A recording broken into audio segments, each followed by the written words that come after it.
Добро, сега сме во фаза кога криминалците од ВМРО ДПМН треба да пронајдат разни афери и скандали таму каде што ги нема, за да си ги покријат своите докажани афери и скандали. Значи, најгруба манипулација, дезинформација дека ќе се отстрани пазарчето во Буњаковиц и наместо тоа ќе биде изградена бензинска пумпа. Некој кој што е околу Груевски треба конечно да му каже после 2 години дека центар не е под негово владење. 13 години имаше ВМРО ДПМН, 3 мандата во општин центар да го реши проблемот со Буњаковиц. Овој пат според ДУП-от кој што го предлагаме, ќе се обезбеди пристап на возилата до Буњаковиц, што е основен проблем, не само тоа, туку подземно паркирање на возилата, потоа осовременување на пазарот и она што е многу битно за тие што живеат таму, за граѓаните, пробивање на улицата позади пазарот и излез, односно влез на Партизанска. ВМРО ДПМН ги има и полицијата, и судството, и обвинителството, нека дојде во општин центар, тоа ти го прават цело време, да испита дали има некој скандал или не.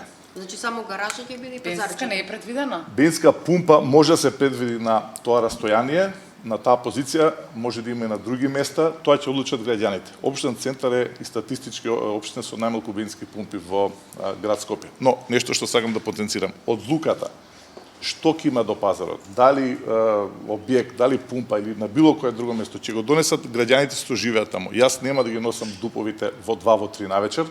Потоа слушнав спекулации дека намерно ќе се гласат дупови кои што ќе бидат на дневен ред во јули. Затоа сакам да сообштам на јавноста дека овие и сите детални планови кои што ќе бидат донесени на седницата во јули ќе бидат не 10 дена како што е законскиот рок, туку цели 2 месеца ќе има јавна расправа за граѓаните, за било кои дупови да може да окажат своето мислење. Значи со предлогот ќе има бензинска, меѓутоа на јавна расправа ќе се одлучат граѓаните дали ќе Можно е да биде таму посочена бензинска пумпа, На кој? исклучиво, не знам точно, меѓутоа, сакам да потенцирам, слушнав спекулации за некои имиња. Тоа земјиште е во сопственост на Скопски пазар.